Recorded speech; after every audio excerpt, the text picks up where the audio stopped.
नमस्कार, आप देख रहे हैं आज तक। आपके साथ मैं हूं सईद अंसारी। स्वागत है आपका। रात के 10 बज रहे हैं। आप आज तक पर दस्तक देख रहे हैं, जहां आज पहली दस्तक उनके विरुद्ध आपको देनी है जो हमारे देश में तनाव के समय शांति की जगह भड़काऊ लाउड स्पीकर बनकर काम कर रहे हैं, जिनका कर्म सद्भावना फैलाने का होना चाहिए, लेकिन दुर्भावना के वो बीज बो रहे हैं, जिनकी जिम्मेदारी जनता के मन में प्रेम का विस्तार करना है, लेकिन आपसी वैमनस्य का ये लोग प्रदूषण फैला रहे हैं। भड़काने वाले बयानों के बोए बीज ही बाद में हिंसा का फल देते हैं, क्योंकि कोई जन्म से हिंसक उपद्रवी नहीं होता। और ये भड़काने वाले इंसानी लाउडस्पीकर तब बज रहे हैं जब हमारे देश में दिल्ली समेत कई शहरों में दंगे के बाद तनाव है।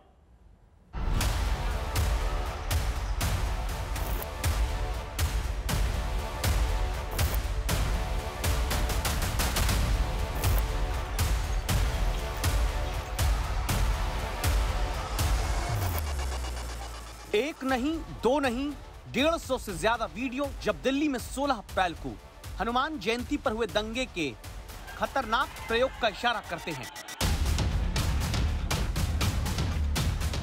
जब दिल्ली में जहांगीरपुरी दंगे के रोज सामने आ रहे नए वीडियो नए नए चेहरों के दंगे में शामिल होने की गवाही देने लगे हैं। जब दिल्ली हिंसा के वीडियो में दंगे की मुख्य जगह का नया वीडियो आता है, चौराहे पर जहां भीड़ जमा है, बीच में पुलिस दिखती है। एक छत से बनाए गए इस वीडियो में सैकड़ों की तादाद में दोनों तरफ से गुस्से में नजर आते लोग दिखते हैं। इसी वीडियो के बाद दावा है हालात एकदम बिगड़ गए।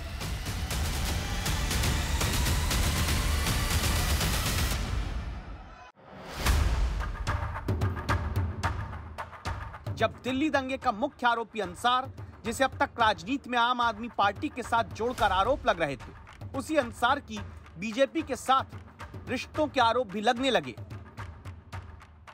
जब 2 अप्रैल से 16 अप्रैल के बीच देश में राजस्थान, गुजरात, मध्य प्रदेश, गोवा, झारखंड, पश्चिम बंगाल से लेकर दिल्ली तक 7 राज्यों में धार्मिक उत्सवों के दौरान हिंसा की घटनाएं हो चुकी हैं, तब आज आपको ये देखना जरूरी है कि तनाव के वक्त देश में धर्म के नाम पर ही ये चेहरे आग लगाऊ लाउड स्पीकर बनने के आरोपी क्यों हैं। दिल्ली में 16 अप्रैल की शाम हुए दंगे से करीब 16 घंटे पहले के सीसीटीवी वीडियो में कुछ लोग नजर आते हैं। दावा है कि ये लोग जहांगीरपुरी इलाके में ही मौजूद हैं, जिनमें से एक अचानक किनारे जाकर एक डंडा उठाता है, बाकी लोग भी आकर लाठी डंडे बटोरते हैं। यहाँ कुल 6 लोग दिखते हैं। दावा है सभी लोग दंगे की शाम से पहले की रात में ही डंडे और लाठी जुटाने लगे थे। ऐसे कठिन वक्त में जब धर्म के नाम पर देश के अलग अलग हिस्सों में तनाव फैला है, जब पहले से हिंसा की मानो तैयारी करके कुछ जगहों पर लोग बैठ गए, तब आग लगाऊ लाउडस्पीकर के आरोप में किरदार नंबर 1 हैं पंडित धीरेन्द्र शास्त्री, जो खुद को बागेश्वर धाम का बाबा कहते हैं, कथावाचक जो भड़काऊ बातें कहते हुए वायरल हो गए। पहली खबर, सुखद खबर यह है कि भारत में हिंदू जाग रहे।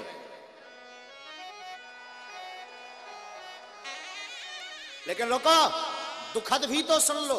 दुखद खबर यह है कि पत्थर खाकर जाग रहे। हिंदू जाग तो रहे पर पत्थर खाकर जाग रहे। तो हमारी प्रार्थना है, हिंदुओं जगो, और जो तुम्हारे पत्थर तुम्हारे घर पर फेंके उसके घर जैसे भी लेकर चलो।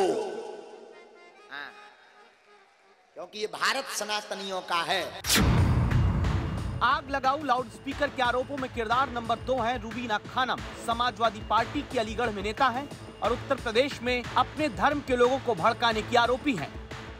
अगर तुम अपनी हरकतों से बाज नहीं आए और तुमने हमारे धर्म के मामले में आड़ लगाई, हम तुम्हारे मंदिरों के सामने जाकर के बैठेंगे और अपने कुरान का पाठ करेंगे। आग लगाऊ लाउडस्पीकर के आरोप में किरदार नंबर 3 का नाम है विक्रम सैनी। ये बीजेपी के विधायक हैं जो दंगों के वक्त जनता को अपने बयान से भड़काने के आरोपी हैं। जैसे का तैसा जवाब देना चाहिए, सजा तो तुरंत पब्लिक को भी दे देनी चाहिए। ऐसे लोगों की मुंडी पकड़ गया और ढंग से उनकी ठुकाई होनी चाहिए। जिन्हें धर्म के नाम पर शांति, सद्भावना, एकता की बात सिखानी थी। जिन्हें जनप्रतिनिधि के तौर पर कानून और संविधान की बात मनवानी है, वो अपने अपने धर्म की रक्षा का नाम दे रहे हैं, लेकिन धर्म के नाम पर होती हिंसा के वक्त वो आग में भड़काऊ घी डालने का काम कर रहे हैं।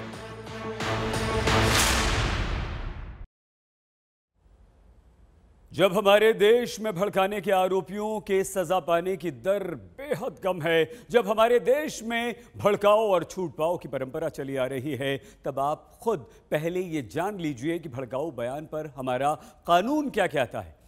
भारतीय दंड संहिता यानी कि आईपीसी की धारा 153A के तहत धर्म, भाषा, नस्ल वगैरह के आधार पर लोगों में नफरत फैलाने की कोशिश जहां हो, 153B के तहत संप्रभुता के विरुद्ध बयान जहां दिया जाए, 295A के तहत धार्मिक भावनाओं को ठेस पहुंचाने के उद्देश्य से जहां दिया जाए बयान, 505(2) के तहत शत्रुता, घृणा या वर्गों के बीच दुर्भावना को बढ़ावा देने वाले बयान को भड़काऊ भाषण माना जाता है।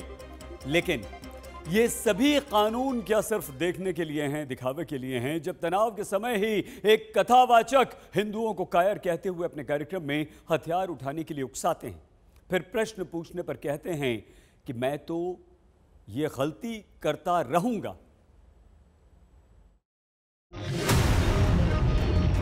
मंच पर बाबा बैठे, भक्त आरती उतार रहे हैं। बाबा जी के सामने एसी लगा है, ठंडी हवा आ रही है, लेकिन इसी ठंडे मंच से ऐसी बातें कहे जाने का आरोप जिनसे धर्म के नाम पर तनावग्रस्त चलते समाज को सुकून नहीं मिलता। सीधे बयान सुनिए। 2 खबरें हैं, एक सुखद एक दुखद। कौन सी सुनाए? पहले कौन सी सुनाए? अच्छी सुनाए। आज की 2 खबरें हैं, एक सुखद एक दुखद। पहली खबर, सुखद खबर यह है कि भारत में हिंदू जाग रहे।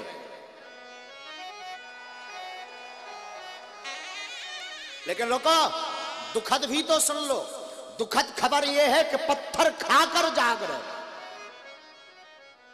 हिंदू जाग तो रहे पर पत्थर खाकर जाग रहे। तो हमारी प्रार्थना है, हिंदुओं जगो, और जो तुम्हारे पत्थर तुम्हारे घर पर फेंके उसके घर जैसे भी लेकर चलो। हाँ, क्योंकि ये भारत सनातनियों का है। क्या ये बोल एक कथावाचक के हो सकते हैं जो अपने श्रोताओं को एकता के नाम पर एक धर्म के प्रति भड़काने के आरोपी बन जाते हैं, जो लोगों को बुलडोजर चलाने के लिए ही उकसाते हैं? अभी की जो टीवियों पर न्यूज़ें चल रही हैं, विचित्र न्यूज़ें चल रही हैं।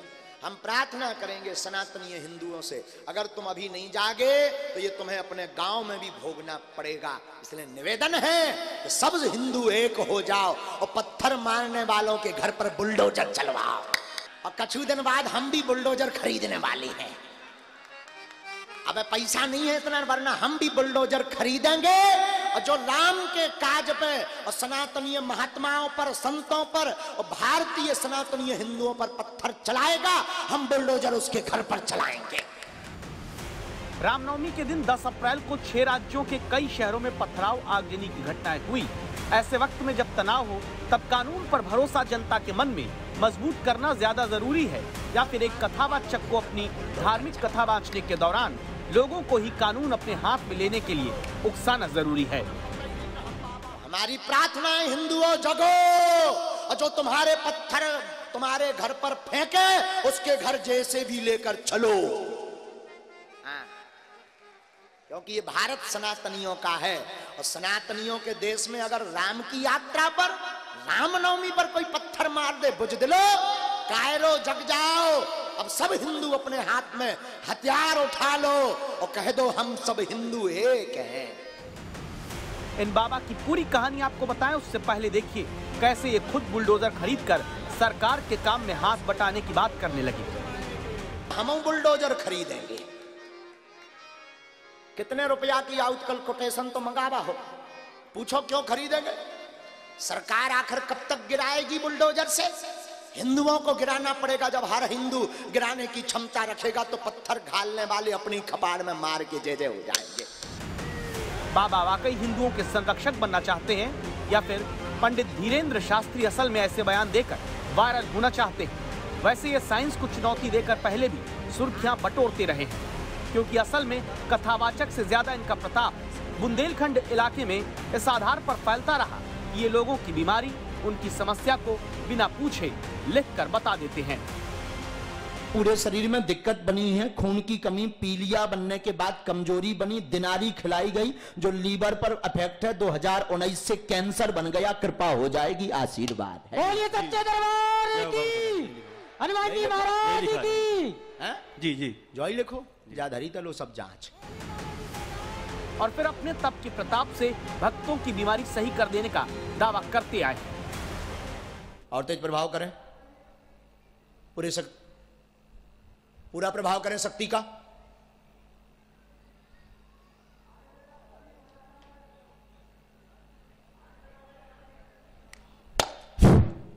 राम।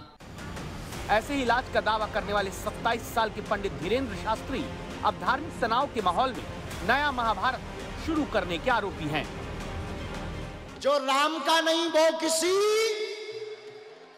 और जो राम जी के नाम पर उंगली उठाएगा या पत्थर चलाएगा उसके घर अपन बुलडोजर भिजवाएंगे।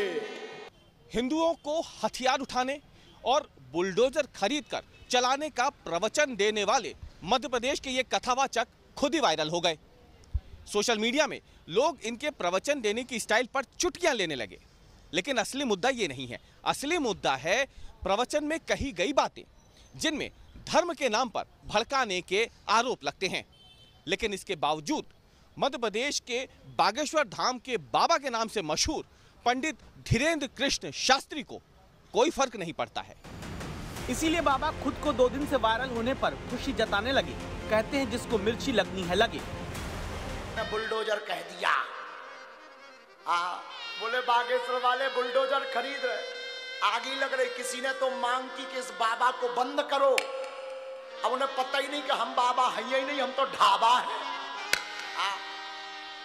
बोले कौन समझावे, लेकिन क्या कहना भैया, धन्य है भारत, धन्य है हिंदू, वाहरे सूरवीरों। गलती कर रहे, हम जब तक जिएंगे हमारे तन में प्राण रहेगा। My dear all of person, I request you, हम ऑल लाइफ ऐसी गलती करते रहेंगे तुम्हारी ठठरी। कांग्रेस अब बाबा के खिलाफ कार्रवाई की मांग करती है, बयानों पर रोक लगाने को कहती है। बीजेपी नेताओं की दलील है कि जो कहा जा रहा है सही है। इनका काम सद्भाव फैलाने का होता है, आपसी लोगों को जोड़ने का होता है, प्रेम प्यार फैलाने का होता है। लेकिन यदि इस तरह की बोली, इस तरह की बातें जो उत्तेजक है, भड़काऊ है, तो निश्चित तौर पे बेहद आपत्तिजनक है। और ये सोशल मीडिया पे वीडियो वायरल हो रहा है, प्रशासन को इसकी जांच कराना चाहिए और इस तरह के बयान पे रोक लगनी चाहिए, क्योंकि इससे कहीं न कहीं जो गंगा जमुना हमारी सरस्वती, उसका सद्भाव खत्म होता है। इस तरह की भड़काऊ बातों से कहीं न कहीं माहौल खराब होता है। कांग्रेस चाहती है कि संत धर्म के बारे में बोले ही नहीं, संत राम के बारे में नहीं बोले, कृष्ण के बारे में नहीं बोले, महावीर के बारे में नहीं बोले, गौतम बुद्ध के बारे में नहीं बोले, गुरु नानक के बारे में नहीं बोले। वो बोले सब अच्छा चल रहा है, पिटो तो भी अच्छा, आग लगे तो भी अच्छा, मंदिर जले तो भी अच्छा, पूजा में विखंडन हो तो भी अच्छा, क्यों धर्मनिरपेक्ष जिंदा रखना है। अरे नाकारा हो, बेईमानो, सत्ता के लिए देश दाव पर लगा दिया, अब धर्म को दाव पर लगाने जा रहे हो। इसलिए धर्म के कथावाचकों को हिंदुस्तान के अंदर कथा वाचनी है, धर्म के पुराणों का इतिहास बताना है, तो कब मुरली उठाई कृष्ण ने ये बताना होगा, और कब कृष्ण ने सुदर्शन चक्र उठाया ये भी बताना होगा। सवाल ये कि अगर ऐसे ही हथियार उठाने की बात पंडित धीरेन्द्र शास्त्री की जगह कोई और करेगा तो क्या उसे भी मध्य प्रदेश में छूट मिलेगी? हमारा धर्म भी क्या कहता है, धर्मो रक्षति रक्षिता, धर्म की आप रक्षा कीजिए, धर्म आपकी रक्षा करेगा। तो धर्म की रक्षा के लिए अगर बुलडोजर रखना पड़े तो क्या गड़बड़ कहा। धर्म की रक्षा के लिए बुलडोजर चलाने वाले बाबा काश कभी ये भी कहते कि धर्म की ही रक्षा के लिए वो एम्बुलेंस खरीद लेंगे, क्योंकि जिस मध्य प्रदेश में बुलडोजर से धर्म की रक्षा करी जाने की बात कही जा रही है, वहीं पर पिछले महीने एम्बुलेंस न मिलने पर रीवा में मां के पार्थिव शरीर को बेटियां यूं चारपाई पर रखकर कंधे पर टांग कर जाती दिखी थी। कानून कहता है कि धर्म, भाषा, नस्ल के आधार पर लोगों में नफरत फैलाने के उद्देश्य से दिया गया भड़काऊ बयान अपराध की श्रेणी में आता है। लेकिन वायरल हो चुके इन बाबा के ऊपर अब तक कोई कार्रवाई नहीं हुई है। संभवतः इसका बड़ा कारण है कि बाबा के दरबार में तमाम दलों के अलग अलग नेताओं से लेकर बड़े बड़े मंत्री तक जाकर आशीर्वाद लेते रहते हैं। कैमरामैन इरशाद खान के साथ रवीश पाल सिंह, भोपाल, आज तक। भड़काना एक ऐसी क्रिया है जिसमें प्रतिक्रिया दिखने की 100% गारंटी है। भड़काना एक ऐसी क्रिया है जिसका इस्तेमाल हर पक्ष अपनी सुविधा अनुसार करता है। जैसे भड़काने का ही काम आतंकी संगठन ISIS की तरफ से किया गया, जिसकी प्रतिबंधित मैगजीन के पन्ने देश में कई जगह फैला दिए गए। आतंक की इस किताब में तनाव के इसी माहौल में झूठ फैलाकर हथियार उठाने के लिए उकसाने वाली बात लिखी गई। वॉइस ऑफ हिंद नाम की इस मैगजीन में भड़काने वाले कंटेंट लिखे गए, जैसे मस्जिदों से माइक उतारने की बात लिखकर इसके विरोध के लिए इस आतंकी मैगजीन में उकसाया गया है। हथियार उठाने को ही अंतिम विकल्प बताकर मैगजीन में भड़काया गया है। अकेले कैसे एक आदमी देसी हथियार से हमला कर सकता है, उनकी तस्वीरें आतंकवादियों के साथ इस मैगजीन में लगाई गई हैं। तो जांच एजेंसियां अब इस मैगजीन को पढ़ने वाले लोगों को पकड़ रही हैं। और क्या ऐसी ही भड़काऊ साजिश का निशाना 16 अप्रैल को दिल्ली भी बनी है, जहां की 4 नए वीडियोस में दंगेबाजों को अब पुलिस तलाश रही है।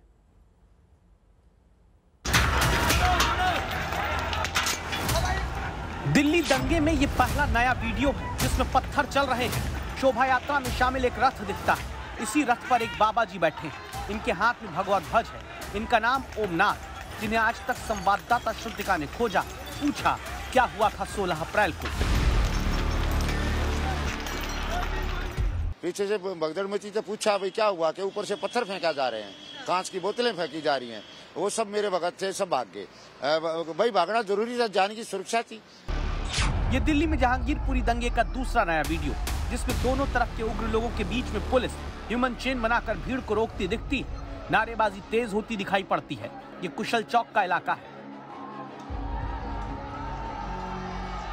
बड़ी भीड़ चौराहे के उस कोने पर खड़ी है जहां से एक रास्ता मस्जिद की तरफ जाता है, दूसरा रास्ता उस तरफ जहां दंगे के तीनों मुख्य आरोपी रहते हैं। इस वीडियो में अजान की आवाज सुनाई देती है। भीड़ नमाज के वक्त की जानकारी देने वाली आवाज को अनसुना करके नारे तेज करती है।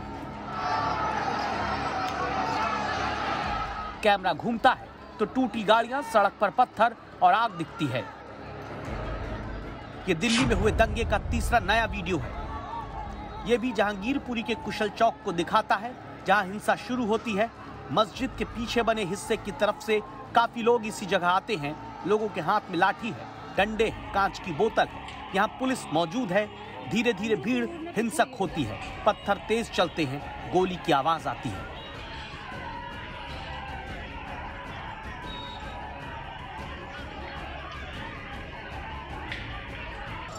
अब आपकी टीवी स्क्रीन पर दिल्ली दंगे का चौथा नया वीडियो है। इसमें दिन से रात हो चुकी है, हिंसा थमी नहीं।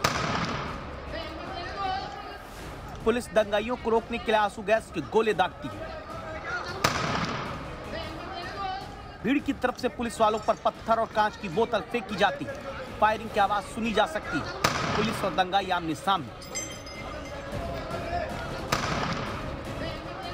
ऐसे ही नए नए वीडियोस के साथ दिल्ली के दंगेबाजों को शिकंजे में लेने के लिए जांच का दायरा पुलिस का बढ़ता जा रहा है। एक बहुत बड़ी संख्या में लोगों को गिरफ्तार भी किया गया है और कुछ जुवेनाइल हैं जिन्हें हमने अप्रीहेंड किया है। तो इन्वेस्टिगेशन एक रोबस्ट तरीके से ठीक डायरेक्शन में, और पुलिस का जो यहाँ एडिक्वेट प्रेजेंस है उसके थ्रू हम यहाँ पर पीस एंड ट्रैंक्विलिटी। भीड़ कभी सीधे उग्र होकर सड़क पर नहीं उतरती।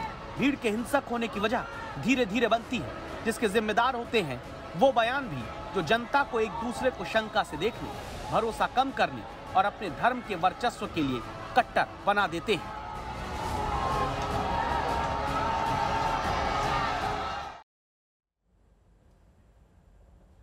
भारतीयों के मन में, सोच में धर्म का कितना दखल है, इसको लेकर एक रिसर्च का हमने पता किया, जिसमें जब सवाल हुआ कि कर्म पर कितना भरोसा लोग करते हैं, तो प्यू रिसर्च सेंटर के अनुसार भारत के 77% हिंदू और इतने ही यानी कि 77% मुसलमानों ने भी हाँ में जवाब दिया, हिंदू मुसलमान दोनों ने। लेकिन जब सवाल धर्म को लेकर हुआ कि आखिर अपने धर्म में राजनीति का दखल कितने लोग चाहते हैं, तो हिंदुओं में 64% तो मुसलमानों में 61% लोगों की ये राय है कि धार्मिक मामलों पर राजनेताओं का थोड़ा या बहुत ज्यादा प्रभाव रहना ही चाहिए।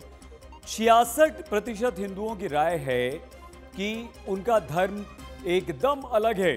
ठीक उसी तरह 64% मुसलमान भी अपने संप्रदाय को दूसरों से पूरी तरह से अलग मानते हैं। और चौथा महत्वपूर्ण प्रश्न देखिए, जब पूछा गया कि आप अपने जीवन में धर्म को कितना महत्वपूर्ण मानते हैं, तो 84% हिंदुओं ने धर्म को बेहद महत्वपूर्ण बताया। 91% मुसलमानों ने और मुस्लिम नागरिकों ने अपने धर्म को अपने जीवन में बहुत महत्वपूर्ण बताया। कभी बाल गंगाधर तिलक ने धर्म का ही प्रयोग अंग्रेजों के विरुद्ध भारतीयों को एकजुट करने के लिए किया था। तब तिलक ने हमारे देश में गणेशोत्सव कार्यक्रमों की शुरुआत करवाई थी और उसके बाद धीरे धीरे धर्म का इस्तेमाल राजनीतिक फायदे के लिए होने लगा। धर्म का प्रयोग जोड़ने के लिए हो तो बेहतर, तोड़ने के लिए होगा तो नुकसान सिर्फ हमारे देश, हमारे राष्ट्र का होगा, जिसके विरुद्ध जरूरी है आपकी दस्तक। मुंबई को अक्सर शंघाई बनाने की बात कही जाती। मुंबई भारत की आर्थिक राजधानी है तो शंघाई चीन की। चीन से सारे धन्ना सेठ शंघाई में रहते हैं और इसीलिए यह शहर चीन का सबसे महत्वपूर्ण शहर है, जिसकी चमक अमेरिका के किसी भी बड़े शहर से कम नहीं है। शंघाई में एक से बढ़कर एक ऊंची ऊंची इमारतें हैं, चमचमाते रोड हैं, हाईवेज हैं, वो सब कुछ है जो किसी भी महानगर के पास होने चाहिए। अकेला शंघाई शहर चीन की जीडीपी में 5% की हिस्सेदारी रखता है। यहाँ न्यूजीलैंड से 5 गुना ज्यादा लोग रहते हैं। शहर के लोग खुद को गर्व से शंघाईनीज कहकर बुलाते हैं। लेकिन प्रश्न ये है कि आज हम आपको शंघाई के बारे में क्यों बता रहे हैं। इसका कारण है, और इसका कारण शंघाई से आती चीखें हैं, रोते बिलखते लोग हैं, जिन्हें शी जिनपिंग की सरकार ने पिछले 23 दिनों से कैद करके रखा है। जिनपिंग के टॉर्चर की देखिए शंघाई फाइल्स।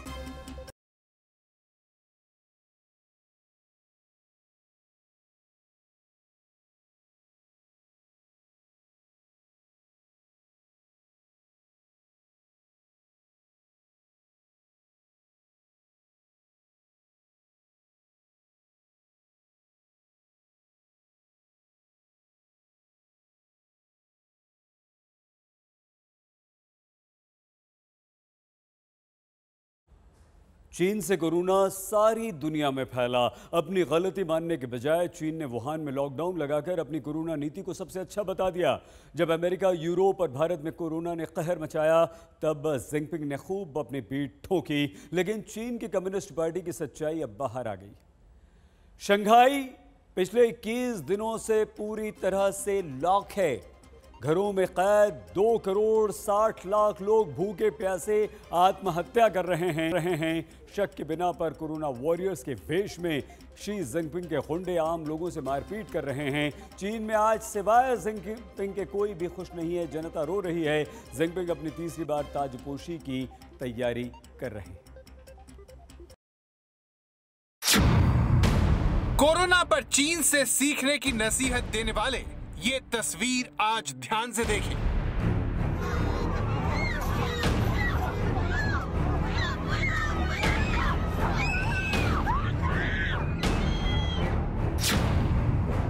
आज के बाद चीन में पैदा होने का ख्याल भर आपको डरा देगा।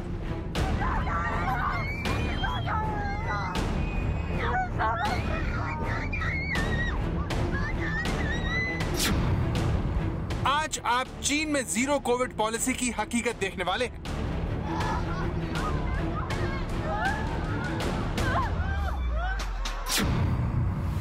चीन का सबसे बड़ा शहर शंघाई, जहां करीब 4 हफ्ते से 2 करोड़ 60 लाख लोग जिनपिंग के जुल्म का शिकार हो रहे हैं। ये उस जुल्म की सबसे दर्दनाक तस्वीर है, जिसमें मास्क पहने एक शख्स को पीपीई किट पहना एक कर्मचारी जबरन पकड़ कर ले जा रहा है। इसी वीडियो में लाल रंग के कपड़े पहनी एक महिला घुटने पर बैठकर रो रही है। ये महिला अपने परिवार के सदस्य को छोड़ने के लिए भीख मांग रही है।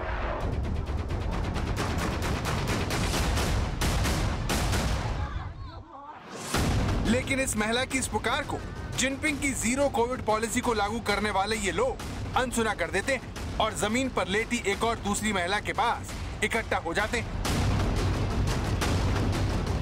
अगली तस्वीर में चीन का एक और आम आदमी सरकारी पॉलिसी का शिकार हो जाता है। दुनिया अब तक जानती थी कि शंघाई कोरोना का हॉटस्पॉट बन चुका है, लेकिन इन तस्वीरों से हर कोई कम्युनिस्ट पार्टी की सरकार की असलियत जान रहा है। एक बार फिर इस वीडियो पर लौटते हैं, जिसकी शुरुआत शंघाई के एक आम आदमी को पीपीई किट पहने कुछ लोग खींच रहे हैं। आसपास महिलाओं के चीखने की आवाज आ रही है, लेकिन आम लोगों से जबरदस्ती रुकने का नाम ही नहीं ले रही। अब ये देखिए कैसे हाथ ऊपर करके खड़े एक बेबस आम आदमी को उसके परिवार से अलग किया जा रहा है। ये चीख, ये बेबसी, ये लाचारी चीन की हकीकत है, जो बता रही है कि चीन के शंघाई शी जिनपिंग कोरोना के नाम पर कसाई बन गए हैं।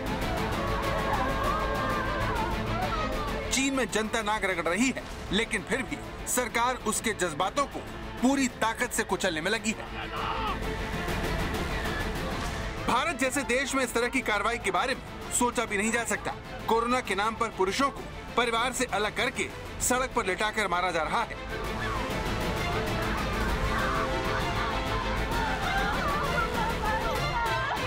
अब आप ये जानना चाहते होंगे कि इस अत्याचार की वजह क्या है, तो उससे पहले शंघाई को जान लीजिए, जो अपनी 3 बातों के लिए प्रसिद्ध है। पहली स्वीट कजिन नाम की मिठाई, दूसरी शॉपिंग के लिए लोगों का जुनून और तीसरी चीन के बाकी नागरिकों से श्रेष्ठ होने का भाव। लेकिन जिनपिंग की जिद ने 2.5 करोड़ से ज्यादा लोगों के स्वाभिमान को कुचल कर रख दिया है। ये वीडियो देखिए, जिसमें एक बुजुर्ग महिला को 2 लोगों ने पकड़ रखा है। लेकिन सवाल ये है कि क्या ये सब कुछ कोरोना रोकने के लिए किया जा रहा है? इसका जवाब ना में है। चीन पर कड़ी नजर रखने वाले लोग बताते हैं कि दुनिया से कोरोना की बात छिपाने वाले जिनपिंग अपनी इस नीति को सही बता रहे हैं।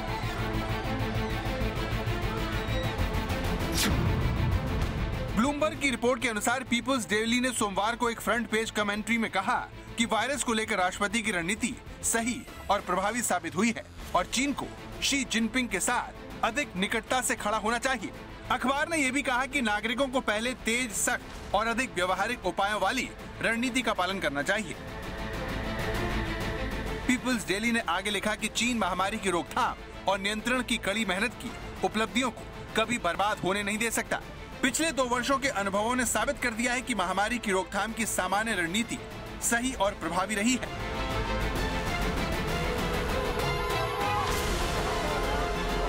लेकिन जिस तरह से जनता की दुर्दशा की जा रही है, ये देखिए कैसे एक महिला को जबरन खींच कर ले जाया जा रहा है।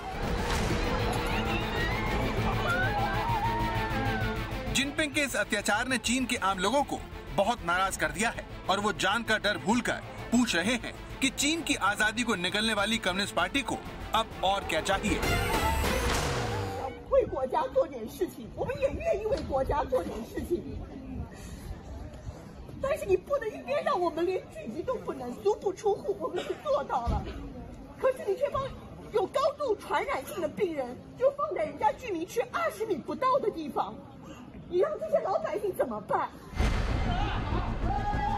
चीन के आम लोगों की यही पीड़ा कई जगह विद्रोह बनकर उभर रही है। इसी से जुड़ा ये वीडियो देखिए, जिसमें जिनपिंग की पार्टी के लोगों की दादागिरी के खिलाफ आम लोग उनसे भिड़ जाते हैं। लाठी डंडों से लैस ये कम्युनिस्ट पार्टी के लोग हैं, जिनका काम चीन के आम लोगों को डराना और धमकाना है। लेकिन इनके जुल्म से तंग आ गई जनता इस वीडियो में उन पर भारी पड़ जाती है, जबकि आम लोगों पर जमकर लाठियां बरसाई जाती हैं। कोरोना का हॉटस्पॉट बन चुके शंघाई की जनसंख्या 2 करोड़ 60 लाख के करीब है। मार्च महीने की शुरुआत से यहाँ पर कोरोना के केस बढ़ने लगे थे, जिसके बाद यहाँ पर लॉकडाउन लगा दिया गया। लेकिन लोगों के सब्र का बांध जिनपिंग सरकार के एक फैसले ने तोड़ दिया। दावा है कि क्वारंटाइन सेंटर बनाने के नाम पर आम लोगों को उन्हीं के घर से बाहर निकाला जा रहा है। जब लोगों ने इसका विरोध किया तो उन्हें जबरन बंद कर दिया गया।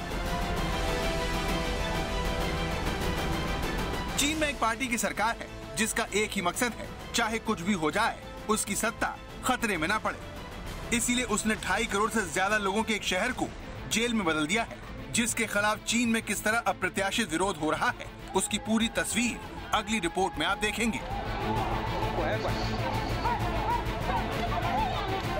आज तक ब्यूरो।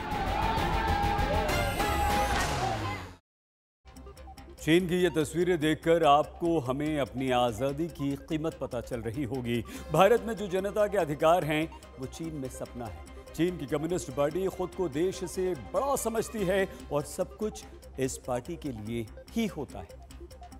चीन की जनता जिनपिंग की सच्चाई न जाने, इसके लिए चीन के 37 करोड़ लोग लॉकडाउन में बंद हैं। शंघाई के अलावा शियान, कमशन, ताइवान, ग्वांगझो जैसे 45 शहर लॉकडाउन में हैं। चीन के करीब 27% आबादी को लॉकडाउन की बेड़ियां पहना दी गई हैं और मार्च से अब तक चीन में 5 लाख कोरोना के नए मामले सामने आ चुके हैं। जितने इलाकों पर लॉकडाउन है या उस क्षेत्र की चीन की इकोनॉमी 40% की हिस्सेदारी करती है। कुल मिलाकर अभी स्थिति बहुत खराब है, जिसका खमियाजा चीन की जनता को ही भुगतना होगा।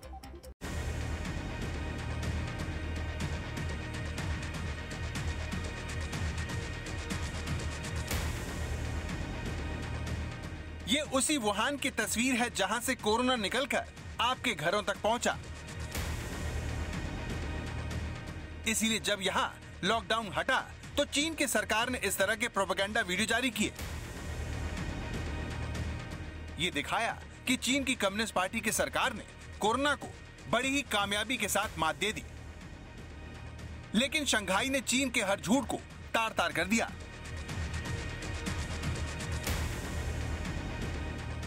दुनिया को बता दिया कि डुप्लीकेट चीजें बनाने के अलावा चीन का झूठ बोलने में कोई सानी नहीं है। हम ऐसा क्यों कह रहे हैं, अब उसकी वजह भी जान लीजिए।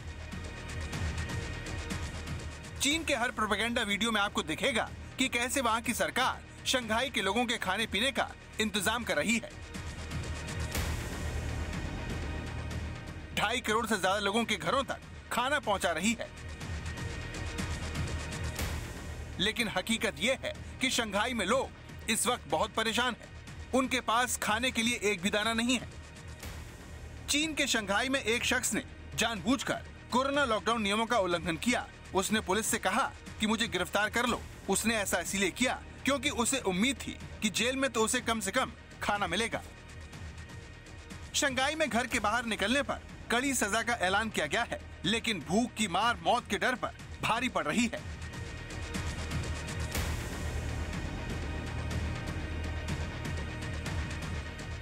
इस वीडियो में आप देख सकते हैं कि कैसे एक बुजुर्ग से जबरदस्ती की जा रही है। ये बुजुर्ग जानता है कि घर के बाहर निकलने पर उसे सजा मिलेगी, लेकिन लॉकडाउन से बने हालात ने उसे ऐसा करने को मजबूर कर दिया है। 3 हफ्तों से ज्यादा लॉकडाउन से शंघाई के लोग परेशान हो गए हैं, इसीलिए वो सरकार के खिलाफ इस तरह से प्रदर्शन करने निकल गए हैं। भारत जैसे देशों में इस तरह से प्रदर्शन होना आम बात है, लेकिन चीन में सरकार के खिलाफ एक शब्द भी आपको सलाखों के पीछे भिजवा सकता है। इसीलिए शंघाई में सोसाइटी से निकलते ये हजारों प्रदर्शनकारी बता रहे हैं कि चीन के सबसे बड़े शहर में पानी सर से ऊपर निकल गया है।